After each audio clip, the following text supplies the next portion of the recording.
Hello everyone. Just thought I'd do a quick live just as I'm leaving the post office on the way to the gym, which is always a good way I find to like relieve some pent up tension in the body. Yeah, I've been noticing, talking about pent up, a lot of people really focused and concerned over what everybody else is doing or not doing, to be more precise. And while I get that, I can understand. I've been there plenty of times myself, especially right at the beginning of all of this. You know, like good couple of years now, isn't it, since this all rolled out. But it's a trap, really, because, you know, nobody's coming to save us. That's the thing. It's not you know, it's not very pleasant news to hear that, but actually the power has always been with us as individuals, and in the end it's only us who can confront the fears that are triggered within us. So it's actually very empowering once you get a grasp on that, because it's very, very disempowering to be looking around and latching onto what others are doing or not doing as the reason for your well-being, for your feeling of safety and security. As long as they're doing that, or there are enough people doing this so that I can feel safe.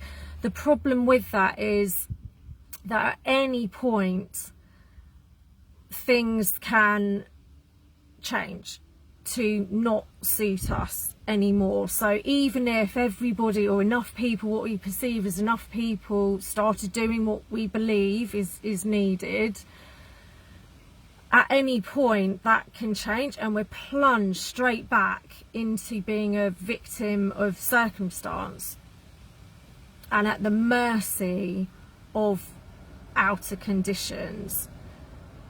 And you know, this has been the kind of human condition for, wow,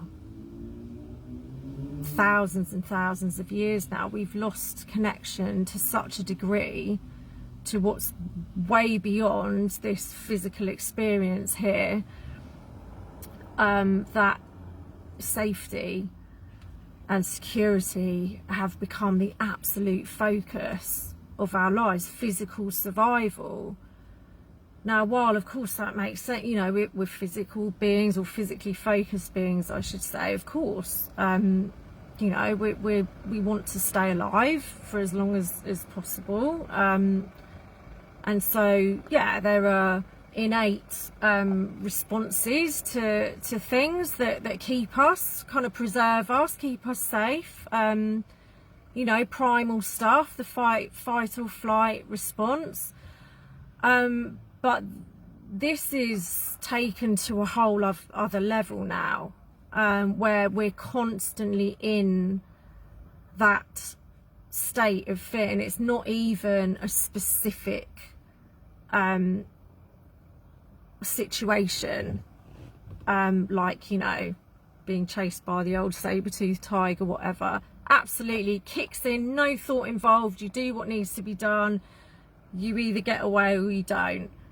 And then after that, it's dealt with, and you're back to you know, living in harmony with your surroundings. But we're not living like that anymore. Our amygdala is basically constantly being stimulated, and there's not a specific fear. Most of it's this constant underlying fear of insecurity, it's the survival fear. And of course this is what's being used against us. Hi, by the way, everyone. Jerry, Gary, Sue, hello.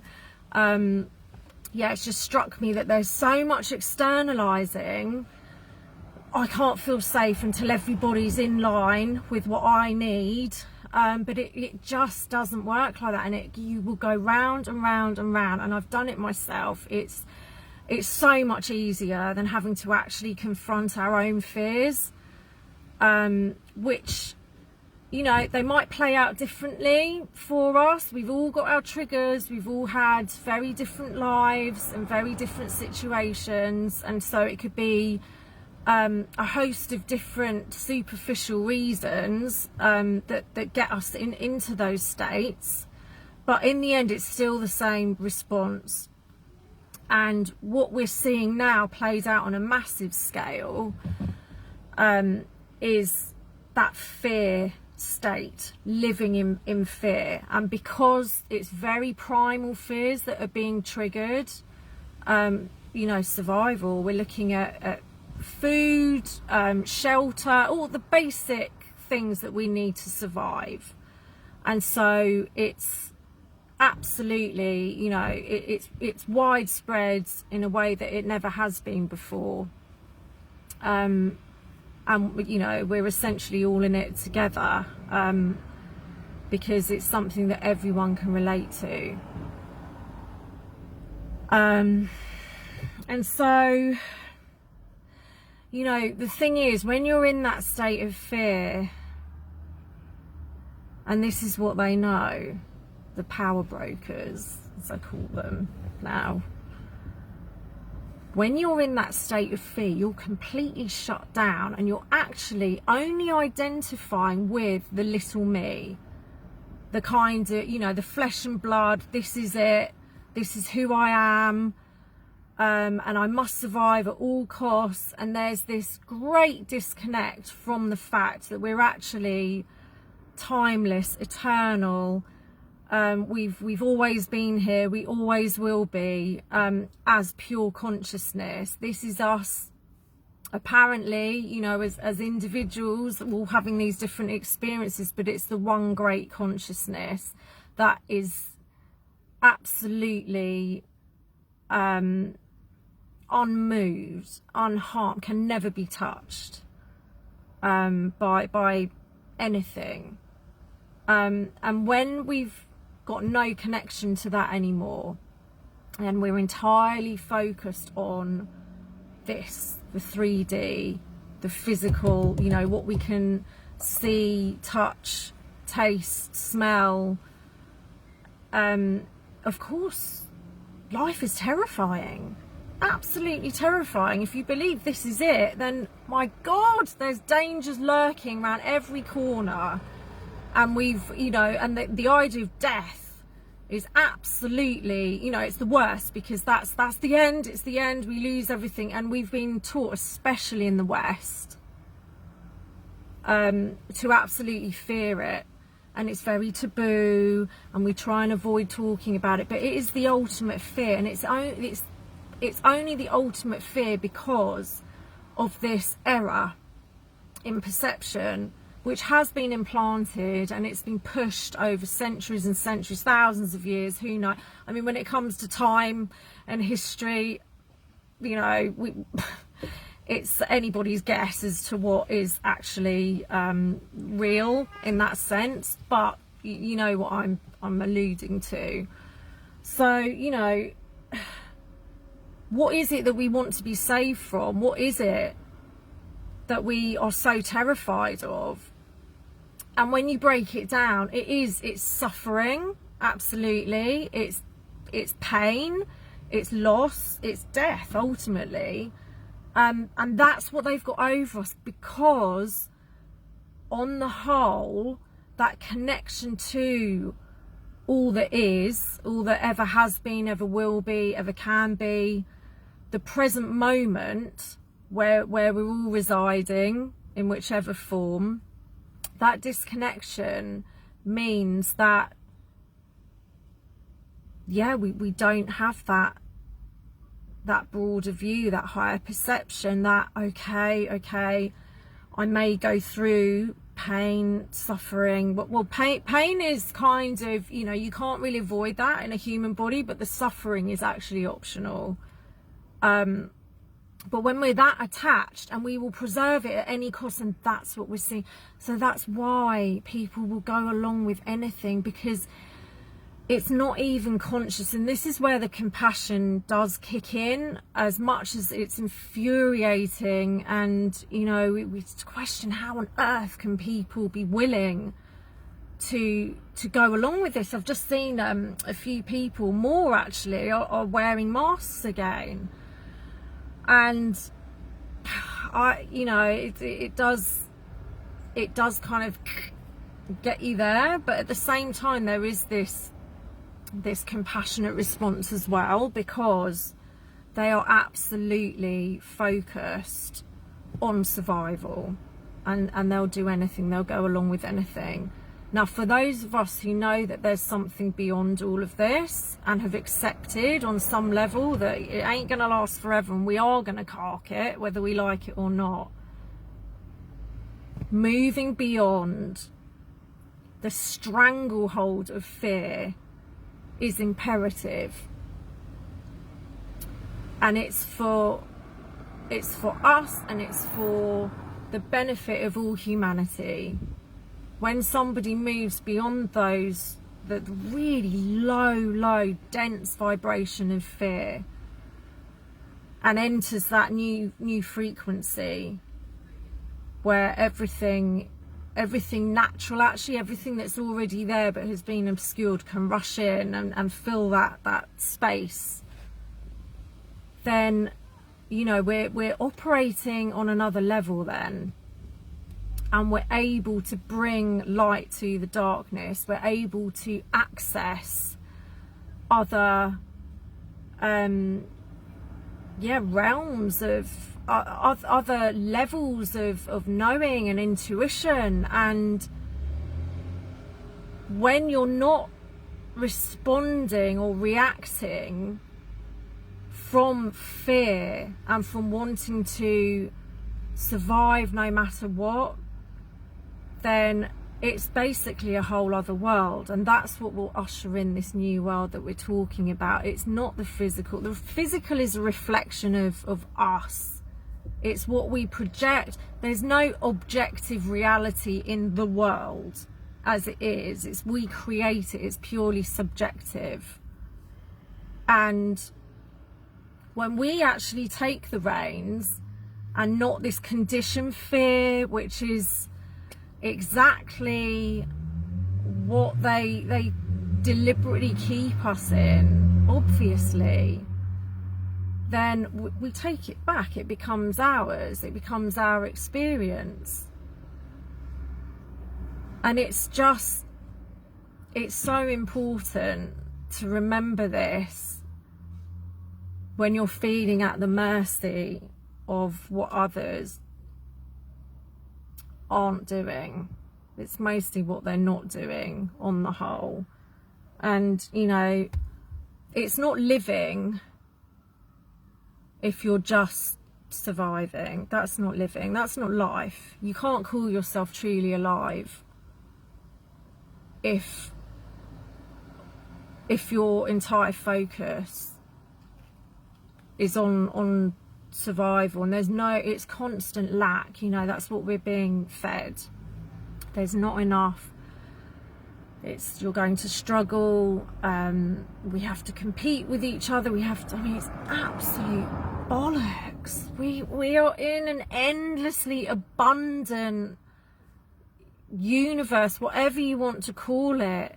There's no shortage of anything. There's no lack of anything. It's just that these inhuman forces have got their claws in it all. But I mean, it's actually an illusion, because they just give the impression. We create our circumstances without realizing it. So when you're not operating in that place of fear, you're not living in that space of it really closed down, shrunken victim when you're living in that expanded awareness, that expanded consciousness, you've got access to absolutely everything. They cannot ever withhold it from you. It's only our beliefs that make it seem that way. So I don't know if any of this makes much sense. It's where I'm at. Yeah, and it's just I'm constantly being reminded to bring it back to myself. It's my responsibility to confront my fears, and when we do that, we inspire others. We're able to radiate that energy and that possibility and that potential, and we all lift each other up. Not everyone is going to have that kind of awareness, but those that do, they're the ones that will raise up the others who don't feel that they can, if that makes sense. So although we're doing it alone, we always have to do this alone, we're not alone in doing it, if that makes sense.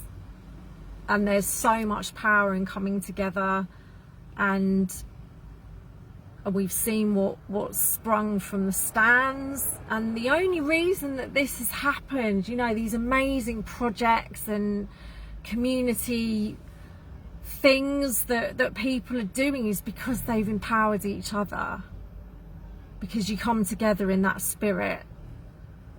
So yeah, it's a matter of taking responsibility fully for yourself and your experience, and you know, that you free yourself. You can only free yourself from suffering, no matter who, you know. You can have the most amazing guru, teacher, you know, whatever inspires, but actually it's only when you're ready to, it will ignite something that's already within you. So it's always you that makes that journey, that makes that change with that intention.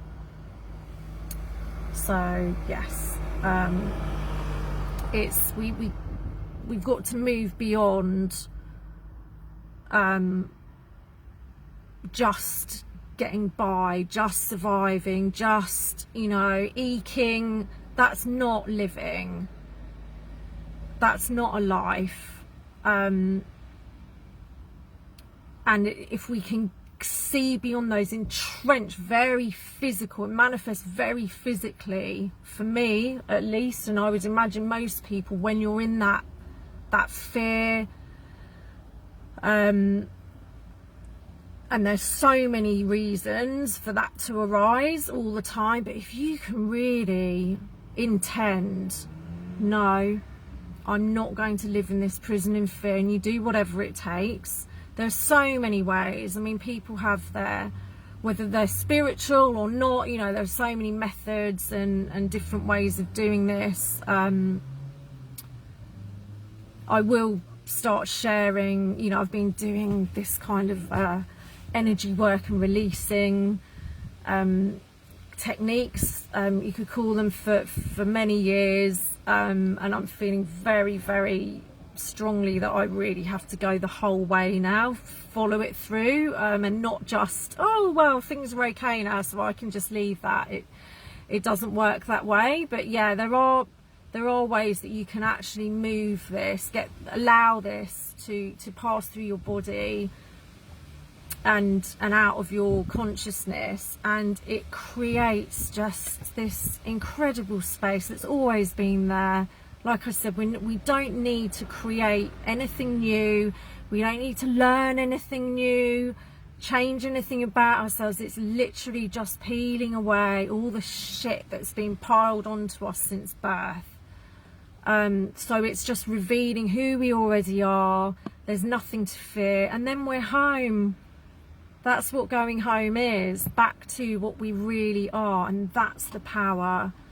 And there's no need for wars and fighting this huge battle and this, that and the other with the evil forces, because the moment you realise you're in that space of natural beingness, it's done. They can't touch you. You've vibrated completely out of their reach. They won't even know you exist anymore. So anyway, that was a long one, but yeah, I hope it kind of resonates with some people. As you know, I've been very, very up and down lately. I've been really going through it, and you know, a lot of it is that you kind of don't really want to have to go there, because it's not for the faint-hearted, any of this. But you just know it's this lifetime, or it's going to be the next.